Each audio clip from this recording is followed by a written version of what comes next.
Hey guys, welcome back to my channel Exam Edit. So today's session is going to be on UGC NT-NET 2020 most expected topics on higher education part 1, and this session is going to be presented by me, Swati Kanochia.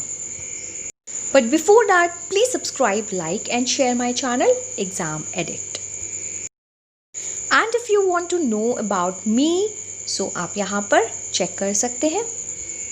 Hey guys, welcome back to my channel Exam Edit. So today we are going to discuss about expected topics for UGC NT-NET and this is the part 1 of higher education. So आज से मैंने ये series start की है expected topics की, जो कि आपके एग्ज़ाम पॉइंट ऑफ व्यू से अगर देखा जाए तो बहुत इंपॉर्टेंट है, बिकॉज से करंट अफेयर्स को बहुत ज़्यादा वेटेज दिया जा रहा है UGC NT-NET में. And environment, higher education, polity, constitution के जितने भी क्वेश्चंस आते हैं या IT से रिलेटेड जो भी क्वेश्चंस आते हैं वो most of the questions current affairs से रिलेटेड होते हैं. सो हायर एजुकेशन ये पार्ट 1 है एंड स्टार्ट करते हैं आज का लेक्चर. सो सबसे पहले हम बात करते हैं युक्ति 2.0. युक्ति 2.0 क्या है, सबसे पहले ये जानते हैं हम. युक्ति का जो फुल फॉर्म है वो है young India combating Covid with knowledge, technology and innovation.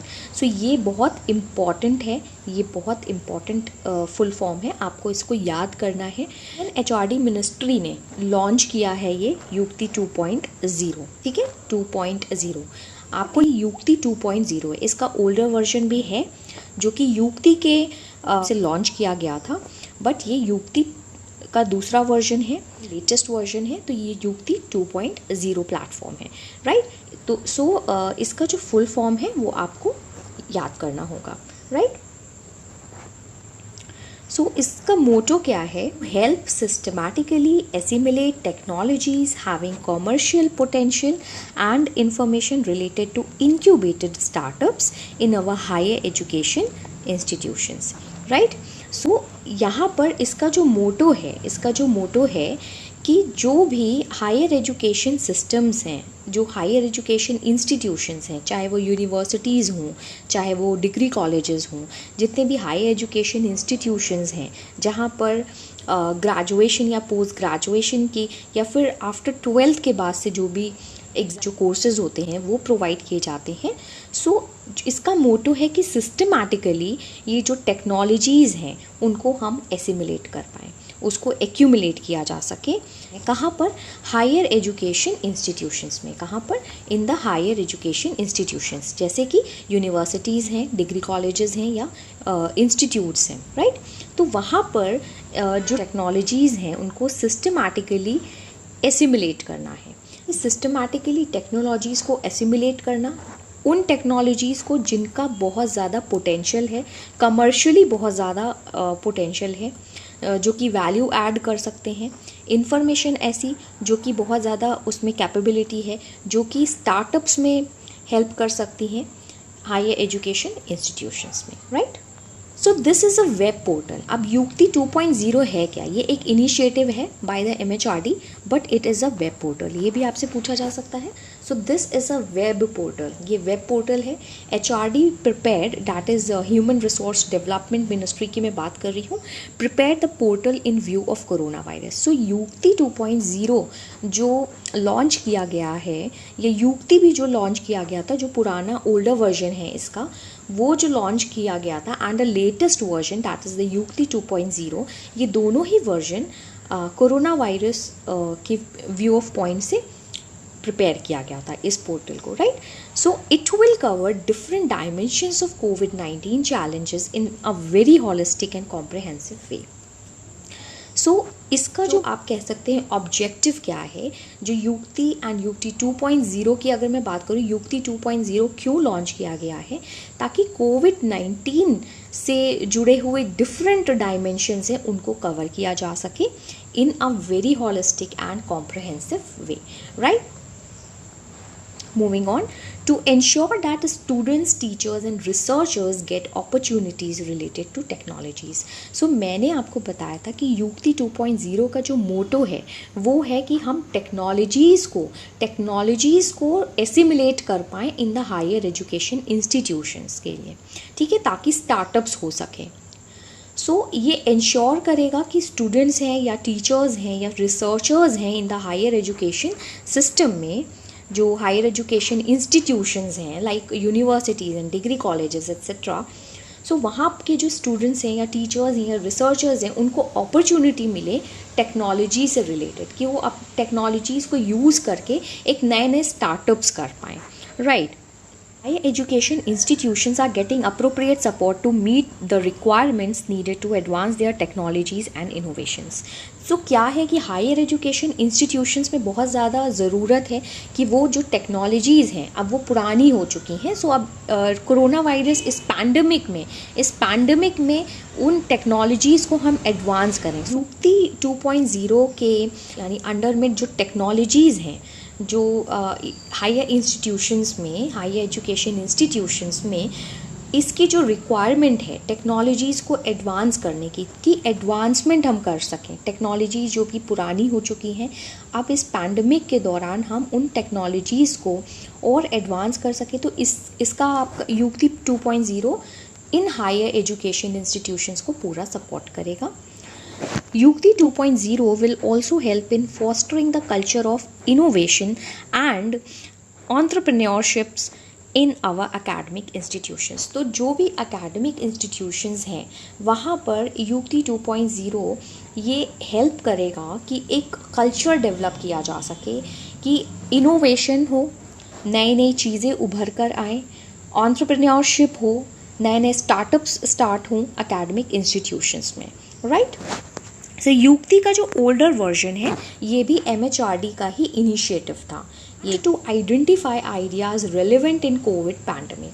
So COVID pandemic में आइडियाज़ जो रेलेवेंट आइडियाज़ हैं उनको आइडेंटिफाई करना ही इस युक्ति जो ओल्डर वर्जन है उसका मोटो था, right. Now moving on, Abhyas mobile app. National Testing Agency NTA launched Hindi test feature on National Test Abhyas mobile app. So National Testing Agency ने हाल ही में अभी लॉन्च किया है Hindi test feature on its website. NTA की website में launch हो चुका है. एक मोबाइल ऐप है जिसका नाम है नेशनल टेस्ट अभ्यास. So this help Hindi medium students in practicing mock test for Z and NEET in Hindi. So बहुत सारे students हैं जो कि Z यानी कि आपको अगर नहीं पता है तो मैं बता देती हूँ. Z is the national engineering exam होती है जो कि इंजीनियरिंग का एंट्रेंस एग्ज़ाम है. एंड नीट जो नीट है वो मेडिकल का एग्ज़ाम है, मेडिकल एंट्रेंस एग्ज़ाम होता है. सो बहुत सारे स्टूडेंट्स हैं जो कि हिंदी बैकग्राउंड से आते हैं, हिंदी मीडियम से उन्होंने स्टडी किया होता है. सो उनको प्रॉब्लम ना हो मॉक टेस्ट को सॉल्व करने में, प्रैक्टिस करने में. सो ये NTA है उसने लॉन्च किया है नेशनल टेस्ट अभ्यास मोबाइल ऐप, सो डैट ये जो स्टूडेंट्स हैं जो Z एंड नीट की जो तैयारी कर रहे हैं, ये जो एस्पिरेंट्स हैं वो आराम से अपनी ही लैंग्वेज में हिंदी मीडियम के थ्रू वो मॉक टेस्ट को प्रैक्टिस कर सकें. So more than 9.56 lakh students have downloaded this app. Already 9.56 lakh लोगों ने डाउनलोड कर लिया है इस ऐप को. Now moving on, India rankings 2020 for higher education institutions. This is very much important, तो आप इसको प्लीज़ अच्छे से याद करिएगा. So Union HRD Minister virtually released rankings 2020 for higher educational institutions. So higher education institutions की ranking होती है जो कि MHRD ने virtually रिलीज़ कर दी है. So फर्स्ट पोजीशन पे अगर हम देखेंगे so IIT मद्रास है, IIT मद्रास है ये, तो ये फर्स्ट पोजीशन पे आई है, राइट. IIT मद्रास ही फर्स्ट पोजीशन पे है in the engineering category. So engineering category में अगर हम देखेंगे तो IIT मद्रास है. ओवरऑल रैंकिंग में देखेंगे तो भी IIT मद्रास है, right. Now IIM Ahmedabad first position है मैनेजमेंट कैटेगरी में। देखिए IIM बहुत डिफरेंट स्टेट्स पे बने हुए हैं, बट आपको ये याद रखना है कि IIM अहमदाबाद फर्स्ट पोजीशन पे है in management category. Indian institute of science that is IISc Bengaluru first position in university list. University list में अगर हम देखेंगे जो IISc बेंगलुरु है उसका फर्स्ट पोजीशन है। एम्स जो है, AIIMS All India Institute of Medical Science tops in medical category में इसने टॉप किया है एम्स ने। And Miranda college Delhi first position है amongst colleges for third consecutive year. So ये तीसरा साल है इनका कि मिरांडा कॉलेज का फर्स्ट पोजीशन है among colleges, right. So moving on, Maulana Azad Institute of Dental Science Delhi first position है डेंटल कैटेगरी में। सो नोट करने वाली बात यहाँ पर ये है that dental institutions included for the first time in India rankings 2020 for higher education institutions. तो हायर एजुकेशंस की जो इंडिया की रैंकिंग्स होती है 2020 में, ये फर्स्ट टाइम इनको इंक्लूड किया गया है डेंटल इंस्टीट्यूशंस को।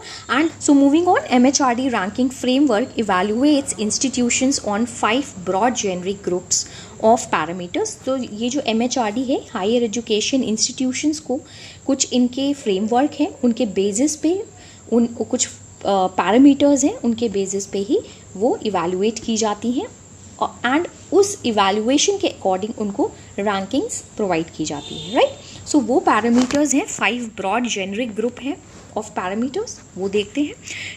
The first one is TLR that is teaching, learning and resources. So this is the teaching, learning and resources. RP, the second one is the RP that is research and professional practice. Third one is GO that is the graduation outcomes. Now fourth one is OI that is outreach and inclusivity. Then last one that is the fifth one is the PR and perception. Ranks are assigned based on total sum of marks assigned for each of these 5 broad groups of parameters.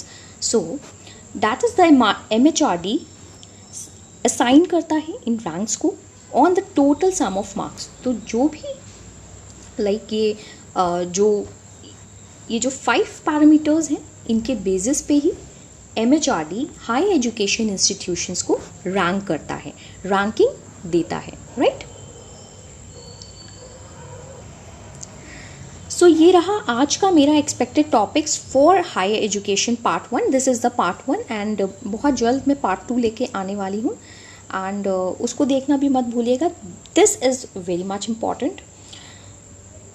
And अगर आपको कोई query हो या कोई भी doubt होता है सो आप मुझसे कमेंट बॉक्स में या मेरे मेल आईडी में जो कि मैंने डिस्क्रिप्शन बॉक्स पे दे रखा है आप मुझे कांटेक्ट कर सकते हैं या कमेंट बॉक्स में आप अपना डाउट क्लियर कर सकते हैं। मैं पूरी कोशिश करूँगी कि आपको फीडबैक दे पाऊँ।